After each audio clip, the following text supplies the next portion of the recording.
If you don't know what you're doing, it's a jungle out there.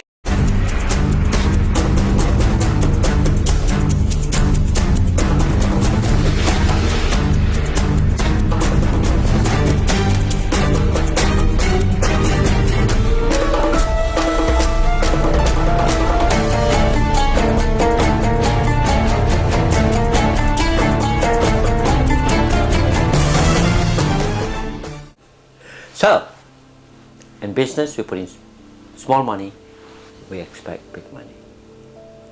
Now, in gambling, if you're gambling, anyone who gambles or buy a lottery, he put in $1, he expects thousands of dollars. Is business investment the same as gambling? What is one thing that gambling has that investment doesn't? Let's take a look.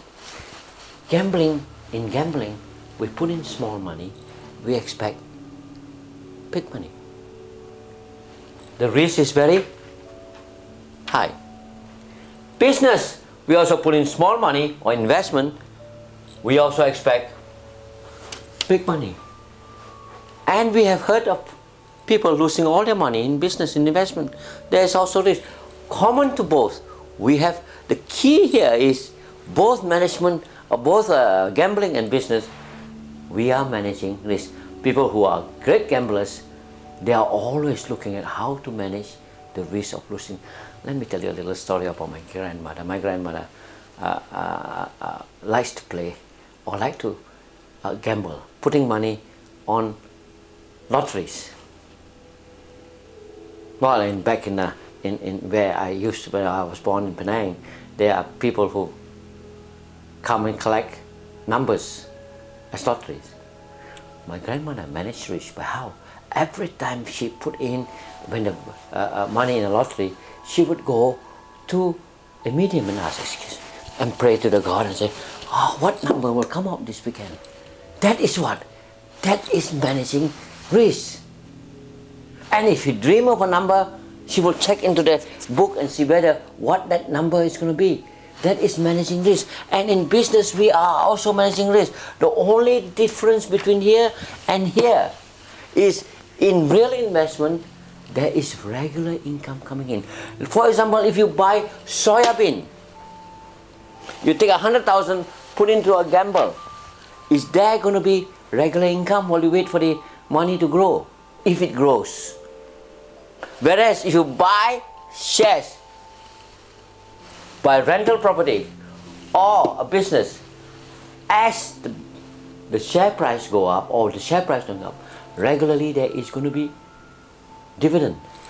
In property, there's going to be regular rental. In business, there's going to be regular profit or cash flow. There is a cost for gambling, there's a cost for investment. The money that you take 100,000, you put into gambling, that money must have come from somewhere. If it comes from your own bank, you have just lost interest. If you borrow that money, you have to pay interest as a cost. But there is no regular income to cover the cost. But if there is regular income, for example, if you buy a share or rental property or a business, if there is regular income to cover the outgoing or the interest foregone or the interest required for this investment, what happened to the risk? Even if the share price doesn't go up, if the dividend is enough to cover, then the risk is almost nil. So, true investment has got growth and regular income.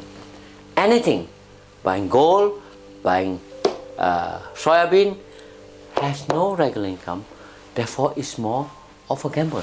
The question I'm going to ask you now, is gambling good or bad?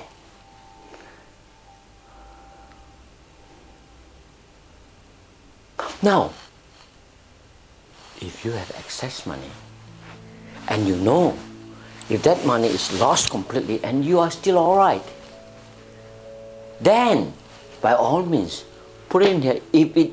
If the price go up, what happened? You make it big.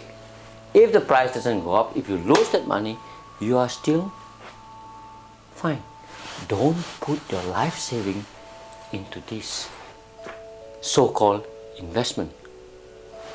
Put your life saving into here, where there's a regular income to cover your regular outgoing.